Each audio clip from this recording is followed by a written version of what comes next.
imposar el valencià, entre cometes, jo crec que això a la llarga va produir un rechaç entre la gent i que va causar molt de mal a la llengua valenciana, perquè jo penso que la gent tenia que aprendre la llengua per voler-la, per amar-la, per conrear-la.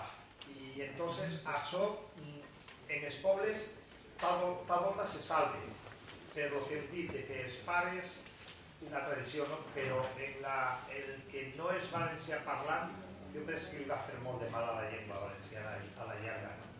El que no és valencià parlant. Exacte. Claro que sí, perquè el que no... Que estan obligant-li per nassos i a més sabent els xiquets, com molts saben, que és català el que s'està creixent.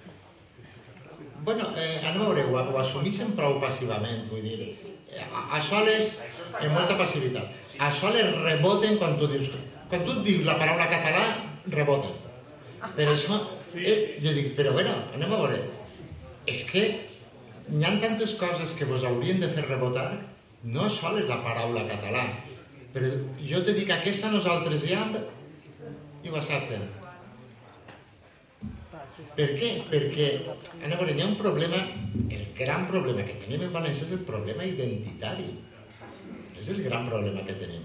Per això el que vos he dit abans, el govern central, la millor jugada del govern central és això, mantindre-nos ocupats en bregues entre nosaltres. Mentre nosaltres ens estem barallant entre nosaltres, no som un problema pel govern central. Entonces, el valencià parlant té un referent en sa casa, els seus pares, la seva família, i serà difícil que aquest xiquet canvie de llengua. Però el castellà parlant, efectivament, el castellà parlant, com no té ningú referent, el que li donen en classe s'ho traga, com a tal. Entonces, clar, com cada volta hi ha més castellà parlants, perquè som incapaços de transmetre als nostres fills la nostra llengua, quants matrimonis valencià parlants, els dos i els seus fills, per començar a saber cas, ho sé molt, però és així, no? Són incapaços d'ensenyar-li als seus fills el valencià, els dos valencià parlants, però, i els mixts, els matrimonis mixts, sempre s'inclinen cap al castellà. Sempre, o quasi sempre. La meva és això sobre si això no generarà a la llarga l'obligació per a la traga. A veure, jo sí que hi ha vegades que ho pense. Tot el que és per imposició provoca un rebuig. Però és que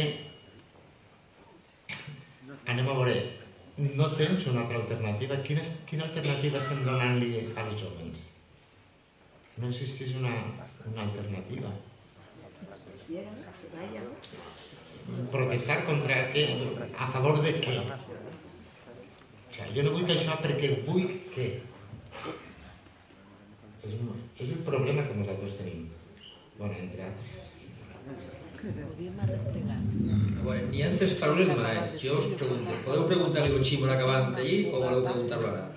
Miquel, ara vas a fer-se el curtet, que te conec. Serà ràpid? No, jo t'ho dic perquè són les 10 i demà tenim el Premi Altar i la gent té que xitar-bronce per estar demà... Va, pregunta, després Celestino i Vicenta te pregunta en privat. Bueno, jo crec que un dels molts problemes que tenim els valencians és el que alguns se creuen que parlem mal. Existeix aquesta creença i aquesta tendència a fer-nos creure que els valencians resulta que no parlem un valencià correcte. Això devem desterrar-ho per complet. Jo, si t'he admirat i t'admire per la teva trajectòria, per els teus llibres, per el que ha sigut, diguem, les teves manifestacions, avui tinc que manifestar-te també encara més el que has reconegut públicament ixa que heu caigut en la trampa del catalanisme. Això jo ho heu publicat, No sé, no ho he hecho. Bueno, m'alegre... És que t'has de comprar els llibres. No, bueno, no sé, en quin llibre? En valencià, llengua dialecte? Socioobstàculs de la llengua valenciana. Bueno, no sé, no sé. El que és cert és que jo també soc més vell que tu i se m'olviden moltes coses. La veritat és que n'hi ha que recordar-les. I m'alegra d'això, que hagis dit que vau caure en aquesta trampa, perquè realment així estem caient sempre en la trampa del catalanisme. I jo vull recordar, encara que tu ho saps per supost i molts d'ací ho saben també, en el que crec que és la trampa major que inclusiu crec que està caiguent i que caigué la Real Acadèmia de Cultura Valenciana, que és seguir el consell de Pompeu Fabra. El consell de Pompeu Fabra diu, vosaltres els catalans no desitjaríem altra cosa sinó que emprendereu una forta obra de depuració del vostre idioma i que no procurareu d'acostar-vos al català sinó d'acostar-vos als grans escriptors mitjavals vostres. Però continua dient, que això vaig a llegir-ho textualment, diu i d'adreçar-lo i enriquir-lo procurant acostar-lo a valencià dels vostres escriptors mitjavals. Així, fent una obra purament valencianista, vos trobaríeu haver fet una obra catalanista d'acostament al nostre català, elevant la vostra llengua escrita per damunt dels parlants valencians actuals, apoyant-la en el valencià del segle XV.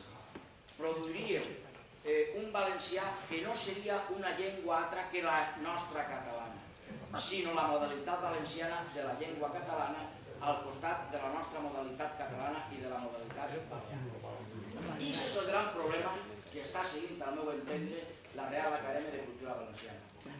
I els tecnòcrates, tu saps que jo soc contrari als tecnòcrates, perquè el que haveu tratat sempre és de diferenciar-vos del poble. I és més, me sorprèn, jo tinc que dir-ho públicament, que tu, que precisament dius que el que n'hi ha que buscar és la diferenciabilitat de les llengües, en aquest cas, diferenciar-nos el valencià del català, estigues utilitzant paraules i lèxics que utilitzen els catalans. Com per exemple, el fins, que encara que utilitzaven els nostres clàssics, a mi m'agradaria saber si efectivament els nostres avantpassats d'aquell entonces l'utilitzaren o no l'utilitzaren.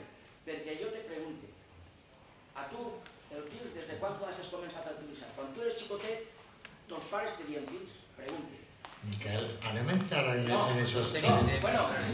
És una discussió que hem tingut des que ens coneixem. I no hi ha manera.